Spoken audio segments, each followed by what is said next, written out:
అందరికీ నమస్తే అండి. ఒక 2 రోజుల నుంచి రాష్ట్ర రాజకీయాల్లో జూనియర్ ఎన్టీఆర్ గారి మీద చర్చ జరుగుతోంది. 2 రోజులు ఏంటి, ఒక వారం రోజుల నుంచి జరుగుతుంది. జూనియర్ ఎన్టీఆర్ గారు మళ్ళీ ట్రెండింగ్లోకి వచ్చారు. ఆయన రాజకీయాల్లోకి వస్తాడా రాడా, వస్తే ఎప్పుడు వస్తాడు, అసలు టీడీపీకి సపోర్ట్ ఉందా లేదా, టీడీపీని ఏమైనా చీల్చే అవకాశం ఉందా, ఇవన్నీ కూడా రకరకాల చర్చలు జరుగుతున్నాయి. సో జూనియర్ ఎన్టీఆర్ గారు పొలిటికల్ ఎంట్రీ మీద సో అది అసలు నాకున్న అవగాహన, నేను అంటే అతని సన్నిహితులు చాలామంది, ఈవెన్ టీడీపీలో ఉన్న వాళ్ళే అతని సన్నిహితులు, కొంతమంది మన సర్కిల్ ద్వారా, నేను ఉన్న సోర్సుల ద్వారా ప్రయత్నం చేస్తే యాక్చువల్ అతనికి రాజకీయంగా చాలా ఇంట్రెస్ట్ ఉంది. జూనియర్ ఎన్టీఆర్ గారికి మొదటి నుంచి కూడా పొలిటికల్గా ఇంట్రెస్ట్ ఉంది.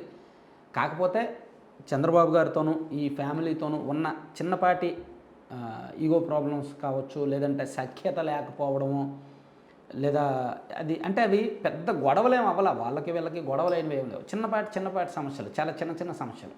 ఆ చిన్న సమస్యలు ఉన్న కారణంగా ఆయన ప్రస్తుతానికి రాజకీయాలకు దూరంగా ఉంటున్నాడు. రాజకీయాలంటే పట్టించుకోకుండా ఉంటున్నాడు, కానీ అబ్జర్వ్ చేస్తున్నాడు ఆయన. అయితే హరికృష్ణ గారు ఉన్నప్పుడు ఆయన పొలిటికల్గా వేసిన అడుగులు వేరు. హరికృష్ణ గారు చనిపోయిన తర్వాత జూనియర్ ఎన్టీఆర్ గారు పొలిటికల్ ఆలోచనలు పూర్తిగా పక్కన పెట్టుకున్నాడు అనమాట. సో ఇప్పుడు యాక్చువల్లీ 2024 కాదు, 2029 ఎన్నికలకు ఆయన ఎంటర్ అయ్యే అవకాశం ఉంది. ఒకవేళ తెలుగుదేశం పార్టీ ఈ ఎన్నికల్లో ఓడిపోతే, టీడీపీ కనుక ఈ 2024 ఇప్పుడు ఎన్నికల్లో ఓడిపోతే పార్టీ ఉనికికి ప్రమాదం కాబట్టి, పార్టీ క్యాడర్ కూడా ఒక రకంగా నమ్మకం కోల్పోతారు కాబట్టి, చంద్రబాబు గారు కూడా అప్పటికి ఏజ్ అయిపోయి కొంచెం ఇబ్బందుల్లో ఉంటారు కాబట్టి, లోకేష్ గారి నాయకత్వం మీద కూడా నమ్మకం కొంత సడలే అవకాశం ఉంటుంది కాబట్టి జూనియర్ ఎన్టీఆర్ గారు రావాలని టీడీపీ క్యాడరే కోరుకుంటారు, కసిగా కోరుకుంటారు. 2024 ఎన్నికల్లో టీడీపీ ఓడిపోతే, అంటే ఈ జూన్ 4వ తేదీన రాబోయే ఫలితాల్లో టీడీపీ ఓడిపోతే ఖచ్చితంగా జూనియర్ ఎన్టీఆర్ గారి మీద భారం వేస్తారు. ఆయన రమ్మని అడుగుతారు, ఆయన మీద ప్రెజర్ ఉంటుంది.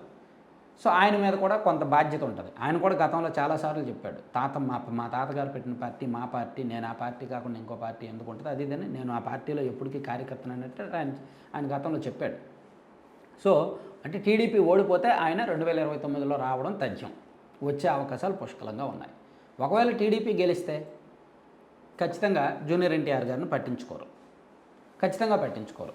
ఆయన అవసరం లేకుండానే గెలిచాం కదా, మనకు పవన్ కళ్యాణ్ సపోర్ట్ కూడా ఉంది కదా, సో ఇంక జూనియర్ ఎన్టీఆర్తో పనే ఉంది అని అనుకుంటారు. జూనియర్ ఎన్టీఆర్కి సంబంధించి టీడీపీ కార్యకర్తలు కూడా అతని మీద ఆలోచించరు. ఎందుకంటే మనం కష్టాల్లో ఉన్నాము, 2019 నుంచి 24 వరకు మనం కష్టాల్లో ఉన్నాము. మనం కష్టాల్లో ఉన్నప్పుడు ఆయన రెస్పాండ్ అవ్వలేదు. భువనేశ్వర్ గారిని తిట్టినా సరే ఆయన రెస్పాండ్ అవ్వలేదు. సో చంద్రబాబు గారిని అరెస్ట్ చేసినా ఆయన రెస్పాండ్ అవ్వలేదు.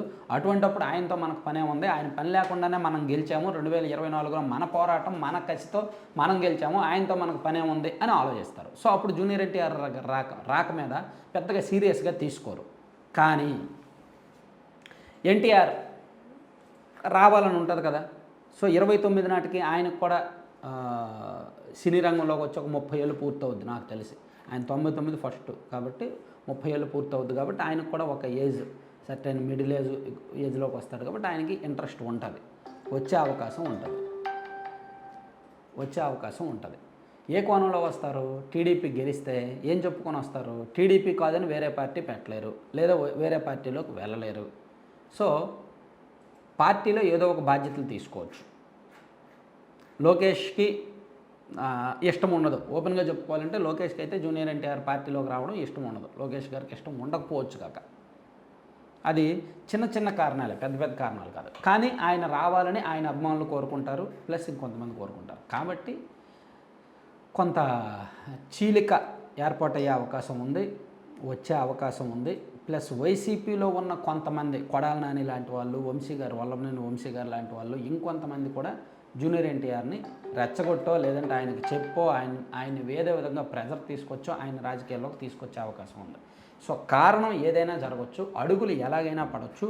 టీడీపీ ఓడిపోతే ఆయన డైరెక్ట్గా టీడీపీ ద్వారానే రాజకీయాల్లోకి వస్తాడు. టీడీపీ గెలిస్తే ఆయన మరో మార్గంలో అయినా సరే టీడీపీలోకి ప్రవేశించి రాజకీయాల్లోకి వచ్చే అవకాశం అయితే ఉంది. సో 2029 ఎన్నికల నాటికి జూనియర్ ఎన్టీఆర్ రాజకీయాల్లో పూర్తిగా యాక్టివ్గా రావడం అయితే తథ్యం. Thank you.